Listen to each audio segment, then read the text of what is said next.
네, 재경부 거시경제 물가 대응반 보고 드리겠습니다. 먼저 최근 동향입니다. 미국 트럼프 대통령이 당초 예정된 이란 공격을 보류하기는 했으나 다음 주 초까지라고 추가하였고, 수용 가능한 합의가 도출되지 않을 경우 대대적인 공격 감행 준비를 지시하는 등 압박을 강화함에 따라 군사작전 재개 가능성과 이에 따른 전쟁 장기화 우려 등으로 국제 유가의 변동성이 확대되는 상황입니다. 브렌트유는 오늘 1시 반 기준으로 현재 110.4불, WTI는 103.6불을 기록하고 있습니다. 이러한 국제 유가 상승에 따라 글로벌 인플레 우려 등으로 미국 등 주요국의 국채금리가 상승 중입니다. 이러한 글로벌 국채시장 영향에 더하여 우리나라 경제 성장세 가속화에 따른 금리 상승 기대가 가세하여 우리나라의 국채금리도 상승하고 있습니다. 환율도 1,500원대 내외에서 등락을 하고 있습니다. 그러나 중동 전쟁에도 불구하고 우리의 실물 경제는 성장세가 가속화하고 있습니다. 수출과 경상수지가 역대 최고치를 경신하고 있으며 경제 상황을 종합적으로 보여주는 지표인 경제 성장률이 1분기에 전분기 대비로 1.7% 증가하여 왼쪽 그래프에서 보시듯이 지금까지 1분기 성장률을 발표한 OECD 국가 중에 가장 높은 성장률을 기록하였습니다. 이에 따라 주요 IB는 오른쪽 그래프에서 보듯이 원래 우리나라 경제 성장률 전망치를 최근 2.6%까지 가파르게 상향 조정하고 있습니다. 향후 대응 계획입니다. 변동성이 커진 채권 외환 시장을 면밀히 모니터링하고 필요시 관계기관과 공조하여 신속히 대응해 나가겠습니다. 최근 국채시장과 관련하여 시장 쏠림 여부를 예의주시하면서 현재까지 117억 불이 들어온 윗비 자금 유입 촉진을 지속 지원하는 가운데 시장 안정을 위해 다음 달 국고채 발행 물량을 축소하여 시장 부담을 완화하고 향후 변동성이 확대될 경우 시장 안정 조치를 적기에 시행해 나갈 계획입니다.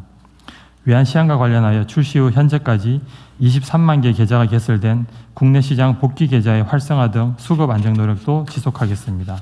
참고로 이번 달 말까지 국내 시장에 복귀하게 될 경우 해외 주식 양도소득세 100%를 감면받게 됨을 말씀드립니다.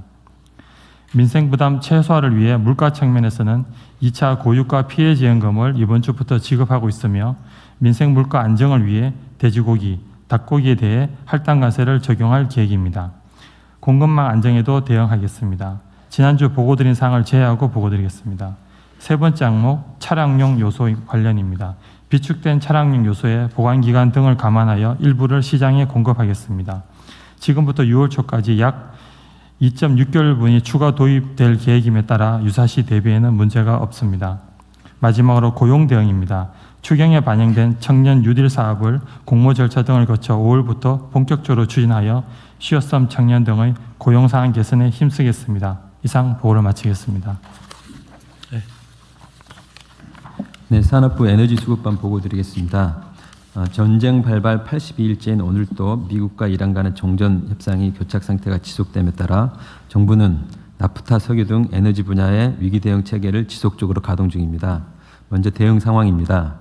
민간이 함께 구축한 위기 대응 시스템이 정착되면서 에너지 수급이 전반적으로 안정된 모습을 보이고 있습니다.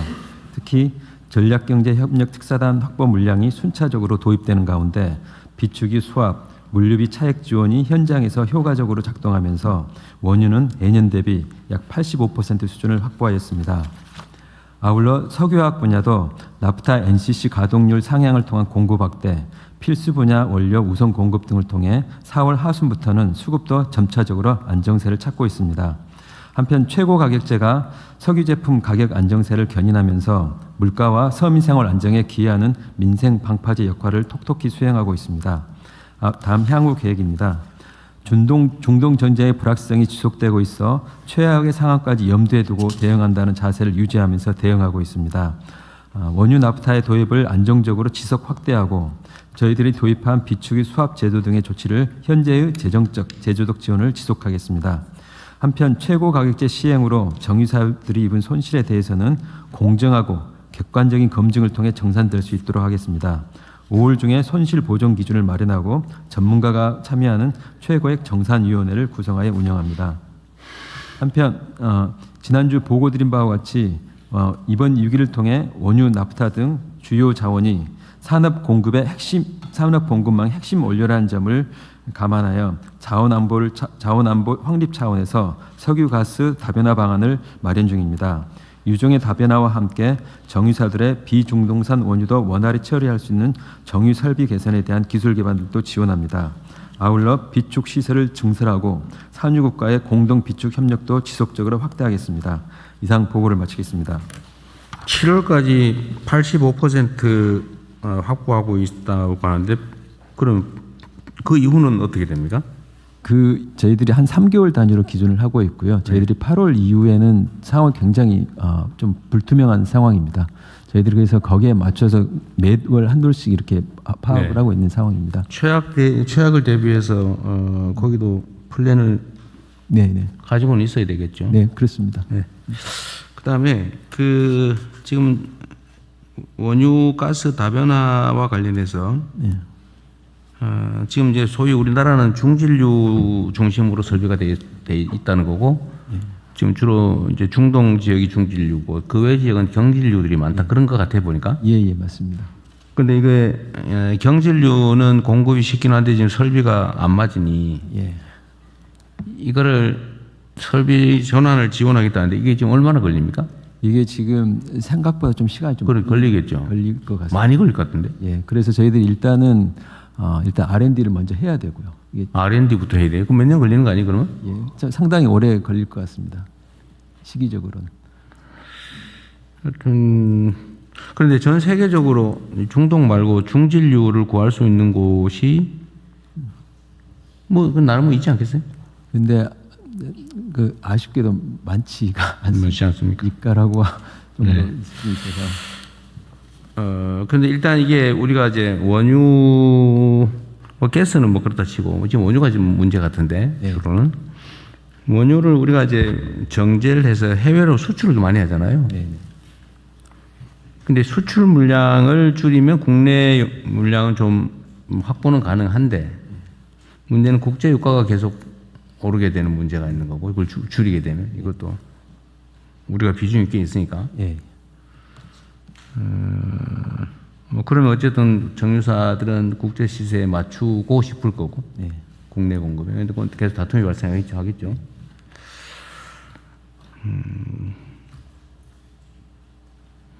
중진류를 어떻게든지 그래도 없진 아니할 텐데 최대한 많이 구하도록 또 특사를 보내든지도 한번 해야 되겠네요. 네.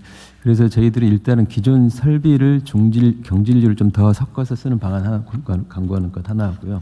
기존의 설비가 한 60년 굉장히 오래된 설비들이 있습니다. 그런 설비들은 아예 경질류 중심으로 저희가 할 수 있도록 정비를 지금 하려고 합니다. 시간이 문제 아닙니까? 네, 시간이 좀 필요한 상황이고 그런 이슈 때문에 그동안에 이런 이슈들이 과거 정부에서 계속 제기가 됐음에도 불구하고 처음에 이런 위기 당시에는 좀 하다가 좀 흐지부지되고 하는 그런 경험들이 있더라고요. 그래서 이번에는 그렇게 안 되게끔 지원이라든지 이런 부분을 좀 장기간 계획을 세우면은 재원이라든지 업계하고 같이 확실하게 이 장기 대책이야 비축을 늘리든지 아예 수입선 다변화를 하든지 하여튼 그건 해야 되는데 지금 당장이 지금 문제 아닌가 말이죠. 네. 그래서 가급적이면 지금 기업들도 현재 중진류 베이스에서 경진류를 어느 정도 섞으면은 우리 비중을 조정할 수는 있다. 계속 테스트는 계속 하고 있는 중입니다. 네. 그 기업들도 자기 노력은 할 텐데 네. 어쨌든 각 원유 수급선 다변화 계획을 좀 더 치밀하게 네. 쓰고 필요하면 실행 계획으로 네. 우리 비서실장이 한 번 더 갔다 오든지. 네. 그렇게 하겠습니다. 이번에는 총리께서 한번 돌아보시겠습니다. 어쨌든 이게 정부 베이스의 직접적인 노력이 효과가 꽤 있는 것 같아서. 예, 특히 어제도 우리 일본 저도 경상상하고 같이 이제 했는데 한국이 도입한 수합 제도라든지 또는 저희들이 했던 최고 가격제 도입이라든지 저희가 비중동산을 하게 되면 저희가 운임에 대해서 우리가 추경을 통해서 했지 않습니까? 네. 그런 제도에 대해서는 굉장히 놀라더라고요. 그런 제도를 어떻게 생각을 하고 도입을 했느냐에 대해서 굉장히 아주 부럽다. 그 차이가 뭔지 아세요? 일본에는 김정관이 없잖아. 네, 잘하셨어요. 네. 어쨌든 좀 더 긴장감을 가지고 대비해야 되겠습니다. 네, 금융위. 네, 금융위에서 금융안정반 내용 보고드리겠습니다. 국내 금융시장 동향입니다. 주식시장의 경우 코스피는 기업 실적 개선 등으로 지난주 5월 14일 역대 최고치를 기록한 이후 글로벌 금리 상승, 반도체 업종 불확실성 등으로 변동성이 확대되는 모습이 계속되고 있습니다. 오늘 같은 경우도 7,100포인트대에서 등락을 보이고 있습니다. 통계를 하나 보시면 첫 번째 작은 글씨인데요. 시장에서 주시하고 있는 코스피 상장사 영업이익입니다. 작년 실적을 보면 301조 원이었습니다. 금년 전망치는 전망하는 시점마다 계속해서 올라가고 있습니다. 작년 말에 전망할 때는 427조 원, 3월 말에 전망할 때는 633조 원, 최근에 전망할 때는 875조 원으로 금년도 실적 전망치가 작년 대비해서 무려 3배 정도 증가할 것으로 현 시점에서 보고 있습니다. 채권 시장은 고유가 등 글로벌 인플레이션 우려, 주요국 기준금리 인상 전망 등으로 글로벌 채권 금리가 전반적으로 상승하면서 국내 금리도 상승하는 모습입니다. 대응은 정책 민간, 금융권 간 긴밀한 협업을 통해 빈틈없는 지원 체계를 가동 중입니다. 민생 실물 경제 지원을 위해 정책 금융 지원 프로그램 75조 원이 집행이 되었고 현장의 금융애로 해소를 위해 현재 릴레이 간담회로 석유화학, 정유, 철강에 이어 제가 내일 해운업 금융권 간담회를 개최하겠습니다. 은행권 중심으로 피해기업 등 대상 약 25.1조 원이 지원되었고 보험사, 캐피탈, 카드사 등 다른 업권도 업권별 특성을 감안한 상생금융 노력을 지속 추진 중입니다. 금융시스템 안정을 위해 채권 자금시장 안정 프로그램 5.1조 원이 원활히 집행 중이며 동그라미 두 번째 보시면 주가 조작, 신고포상금 상한 폐지 시행령이 오늘 국무회의에 상정돼서 시행을 준비합니다. 이 계기로 시장 질서 정상화를 위한 대응 노력을 더 강화하도록 하겠습니다. 이상 보고 마치겠습니다. 네. 그리고 이건 약간 벗어난 얘기긴 한데 지금 우리가 뭔가 부정행위를 통해서 돈을 벌거나 아니면 사회적인 해악을 심각하게 끼치는데 그거를 시정하는 과정에서 정부 수입이 생기잖아요. 뭐 과징금이든 벌금이든 몰수금이든. 근데 그게 들어오면 거기서 일정 비율을 뭐 신고를 하거나 아니면 심지어 자수하거나 아니면 결정적 증거를 제시하거나 이럴 경우에 포상하는 제도가 각 개별 행위마다 따로따로 만들다 보니까 너무 들쭉도는 날쭉한데다가 뭐 필요한 것도 보면 없고 또 그때 만들자면 너무 늦고 한데 그래서 제가 일반 법률을 좀 만들어 보자는 얘기를 했던 것 같거든요. 그 혹시 어느 부처 소관인가요? 기획처 장관입니다. 현재 지난번에 잠깐 말씀을 드렸습니다마는 공익신고 장려 기금으로 해서 공정위의 담합, 금융위의 주가 조작, 법무부의 마약, 기획처의 보조금 부정수급, 개보의 해킹 이 5개와 관련된 신고 포상금을 금전적 제재금과 결부해서 우선적으로 지급하는 걸로 지금 법안이 마련되고 있습니다. 근데 그 5개만 하면 되겠어요. 그 말고 예를 들면은 제재금과 연계하다 보니까 이제 이렇게 제재금과 연계하다 보니까 그게 다른 것도 많을 텐데요. 그건 이제 가별 부처에서 그러니까 그거는 이제 예산적인 측면에서 뭐 그런 것 같고 그러니까 이게 지금 담당 부처가 명확하지 않은 것 같아요. 이 법무부는 혹시 이거 관심 가지고 있는 사안 아닌가요? 기존에 운영됐던 제도로는 벌과금 중에 일부를 범죄 피해자 지원 기금으로 운영하는 제도가 있는데요. 전 부처에 관련된 신고 관련해서는 저희 법무부에서 아직까지 검토하고 있는 바는 없습니다. 하여튼 이거를 이게 이제 아까도 말씀드렸지만 우리가 이제 이 사회에 일정한 선이 있는데 이 법률적으로 금지한 선을 넘는 경우에는 이제 일종의 제재들이 있잖아요. 제재가 있는데 이게 제대로 작동을 못하는 경우가 많거든요. 예를 들면 대개는 인력 부족, 뭐 예산 부족, 뭐 여하튼 역량 부족으로 방치하고 걸린 사람 또는 걸린 자들만 재수 없게 생각하는. 그러니까 다 위반을 하고 걸리면 걸린 사람만 걸린 것에 한해서만 이제 뭐 일종의 부담을 하거나 처벌을 받거나 또 그 처벌도 뭐 센 것도 아니고 이러다 보니까 위반하는 게 능사가 됐잖아요.